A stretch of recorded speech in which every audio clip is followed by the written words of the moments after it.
So yeah, we have a mountain story this morning. I was thinking maybe you could help me act it out. Okay? Won't be complicated. So this is a story about Jesus and three of his friends. And Jesus spent a lot of time with people.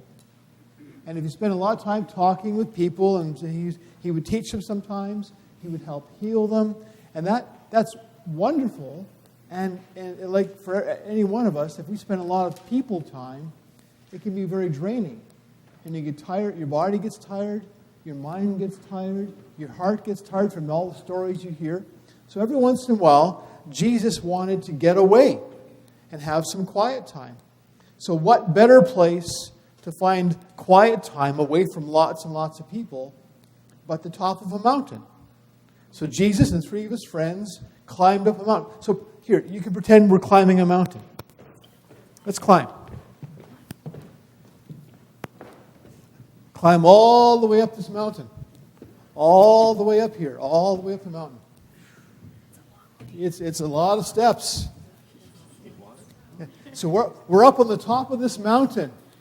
And after a long hike up the mountain, Jesus went off a little bit away from his friends, and he was standing and praying. You know what his friends did? They fell asleep. Okay, so lay down, pretend you're sleeping.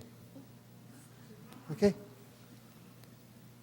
And Jesus is praying and praying and praying, and then his friends woke up. Okay, pretend you're waking up.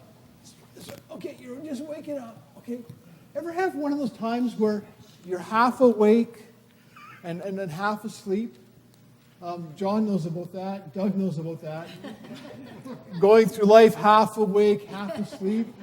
Maybe you're just waking up from a dream and you don't know whether what you're seeing is still part of the dream or whether you're really awake. So what happened in this story, Peter and James and John, who'd climbed this mountain with Jesus, they looked over. They saw him a little bit higher up on a hill, and it was strange. It was almost like a dream because they saw Jesus, and it looked like he was talking to two other people, which was weird because nobody else climbed the mountain with him. So Peter and James and John are looking, they see Jesus, and they think, wait a minute, isn't that Moses? And isn't that Elijah? Which is very weird because Moses and Elijah had both died hundreds of years before. They shouldn't have been there. But Jesus is having a conversation with two guys from history from a long time ago. Which I don't know if that's ever happened to you. Ever had dreams about people that you've never met? Yeah, it could happen. So maybe they're dreaming, maybe they're half awake, I don't know. But Peter says, this is really something. We should stay up here always. He said, we should build tents up here, and we'll stay in this special holy place where weird things happen always. And Jesus says, well, no, we're going to have to go back to work, go back down the hill.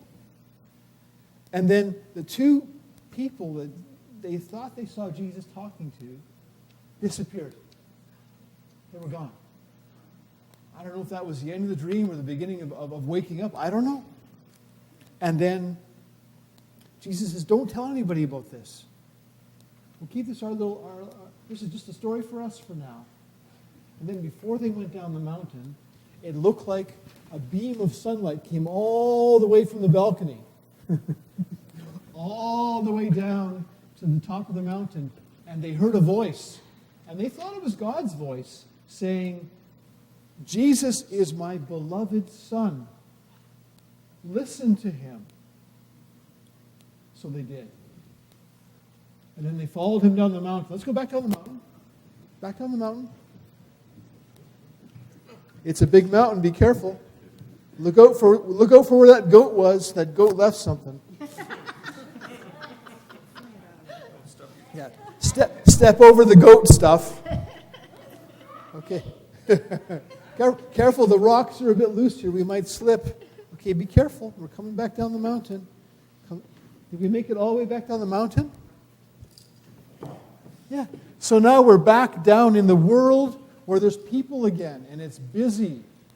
So we've had our rest, our prayer time with Jesus on top of the mountain, and we're ready to go back to work. ready to do the stuff that Jesus wants us to do, to help each other. That's what we do, right? So now I need your help. Guess what I need you to do? Can you guess, Noah? Yeah, take up the offering. Okay, go. You're great. Good job.